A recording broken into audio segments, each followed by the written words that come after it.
Hello everyone, welcome back to the online classes of Sunrise Academy Senior Secondary School. Today we are going to read chapter 6 of the class 7th, an inspiring event, एक प्रेरणादायक घटना. The story tells that it was the turning point of the life of Dr. Kalam. आप सभी कलाम को जानते हैं. ये story उनके जीवन का टर्निंग पॉइंट कहलाती है. When he was learning the basics of the fundamentals of flying birds, जब वो फंडामेंटल्स जो बुनियादी बातें होती है फ्लाइंग ऑफ बर्ड्स मतलब एक बर्ड के उड़ने की फंडामेंटल बातें सीख रहे थे, बेसिक्स सीख रहे थे, तब उनके जीवन का सबसे बड़ा टर्निंग पॉइंट उनकी लाइफ में आया था. Find out how Kalam succeeded in field of aeronautical engineering. तो अपन इस स्टोरी में पता लगाएंगे कि कैसे कलाम अपने वैमानिकी इंजीनियरिंग जो की उन्होंने उसमें कैसे सक्सीड हुए, कैसे उन्होंने सफलता पाई. I remember my teacher Shri Shiv Subramanya Iyer. मुझे मेरे जो टीचर हैं श्री शिवा सुब्रमण्य अय्यर, मैं उनको याद करता हूँ, मैं उनके बारे में बताता हूँ. Who taught me in class 8, मतलब जो मुझे क्लास 8 में पढ़ाते थे. He was an excellent teacher. वो एक शानदार, बहुत ही श्रेष्ठ टीचर थे. It was he who sought the seed of vision in my life. ये वही थे जिन्होंने मेरे जीवन का दृष्टिकोण बोया था मेरे जीवन में. मतलब जो बनना चाहते थे इस कहानी के बाद से उनने अपनी प्रेरणादायक इस कहानी के बाद से अपने जीवन को एक नया मोड़ दिया. All of us love to join his class each day and hear him. हम सभी, मतलब ये सारे बच्चों के बारे में बता रहे हैं कि हम सभी बच्चे उनकी क्लास ज्वाइन करना बहुत पसंद करते थे और रोज उनकी बातें सुनना बहुत हमें अच्छा लगता था. One day in the class, एक दिन क्लास में, he was teaching us about the flight of bird. वह हमें एक पक्षी की उड़ान के बारे में समझा रहे थे. He drew a diagram of bird on the black board. उन्होंने ब्लैक बोर्ड पर डायग्राम भी बनाया बर्ड का. डेपिक्टिंग द विंग्स, डेपिक्टिंग मतलब चित्र बनाते हुए क्या क्या विंग्स बनाए थे उन्होंने. Tail and the body structure, पूरा का पूरा उनकी पूंछ, मतलब जो पंख होते हैं वो बॉडी स्ट्रक्चर पूरा बताया था. विद द हेड, पूरी की पूरी उस बॉडी का स्ट्रक्चर बनाया था उन्होंने.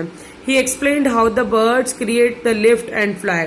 उन्होंने पूरा एक्सप्लेन किया, वर्णन किया कि कैसे जो पक्षी हैं वो लिफ्ट मतलब जमीन से उठते हैं और उड़ते हैं.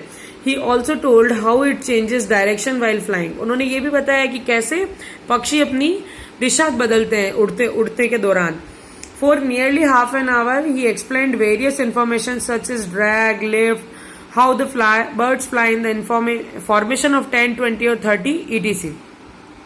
मतलब आधे घंटे तक, मतलब लगभग आधे घंटे तक उन्होंने पूरा हमें समझाया कैसे कैसे वेरियस इन्फॉर्मेशन बताई. उन्होंने क्या क्या अलग अलग सूचनाएं बताई कि कैसे एक पक्षी ड्रैग अपने आप को उठाता है, जमीन से लिफ्ट करता है और कैसे उड़ता है. उन्होंने बताया कि कैसे पक्षी 10, 20 या 30 के झुंडों में उड़ते हैं. When the class was probably over, जब क्लास लगभग खत्म होने वाली थी, ही वॉन्टेड टू नो, वो जानना चाहते थे कि whether we understood the how the birds fly, कि हमें पता लगा है कि नहीं लगा कि पक्षी कैसे उड़ते हैं. तो I said I did not understand, मतलब कलाप बोलते हैं कि मुझे नहीं पता चला हाउ द बर्ड्स फ्लाई, के पक्षी कैसे उड़ते हैं.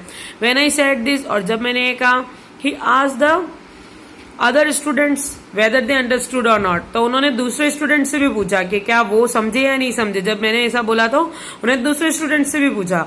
Many students said that they didn't understand. तो बहुत सारे बच्चों ने कहा कि उनको समझ नहीं आया.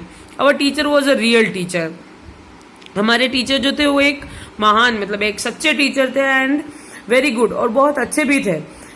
He didn't get upset by our response. उन्होंने, मतलब वो हमारे रिस्पॉन्स, हमारे जवाब के कारण अपसेट नहीं हुए. इन व्यू ऑफ दिस, और इसके बदले में माई टीचर सेड, मेरे टीचर ने कहा, he would take all of us to sea shore, वो हम सबको समुद्र के किनारे ले जाएंगे. The evening the whole class was on the beach. शाम को पूरी की पूरी क्लास समुद्र किनारे थी. We enjoyed the roaring sea waves.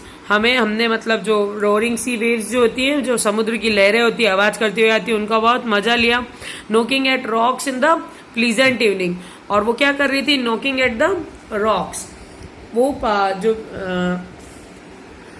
Waves थी वो रॉक्स पे नॉक कर रही थी, मतलब बार बार उनसे थपेड़े लेके जा रही थी. It was a wonderful. He drew our attention to see birds flying in formation in 10 और 20 नंबर्स. फिर उन्होंने हमारा ध्यान किस तरफ एकत्रित किया, हमारा ध्यान जो पक्षियों के एक झुंड की तरफ दिखाया उन्होंने, हमको ध्यान इकट्ठा किया उन्होंने, जो 20 या 30 पक्षी एक साथ उड़ रहे थे। It was a wonderful information, एक बहुत ही शानदार फॉर्मेशन थी। फॉर्मेशन मतलब उनका झुंड था, मतलब वो जो पक्षी किस तरीके से, आपने भी देखा होगा इस तरीके से उड़ते हुए पक्षियों को। He explained how it was a wonderful formation of birds with a goal, मतलब एक लक्ष्य के साथ उड़ रही थी सारे के सारे पक्षी। And we were all wondered, और हम सब भी साथ साथ आश्चर्यचकित हुए। He explained how the birds flapped, उन्होंने वर्णन किया कि कैसे पक्षी पंख फड़फड़ाते हैं। The wings to generate the lift, अपने आप को जमीन से ऊंचा उठाने के लिए कैसे पक्षी पंख फड़फड़ाते हैं।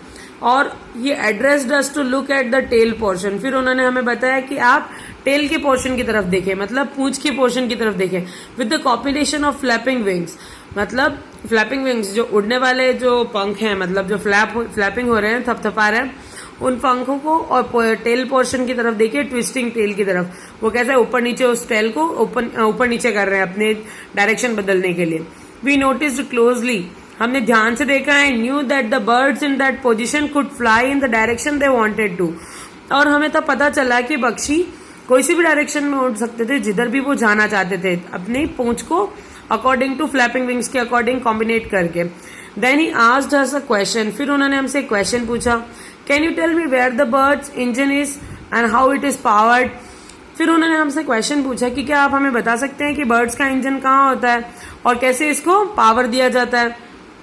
तो फिर जवाब में हमने दिया, bird is powered by it's on life, bird अपने ही जीवन के द्वारा अपने आप को गति देती है। And the motivation what it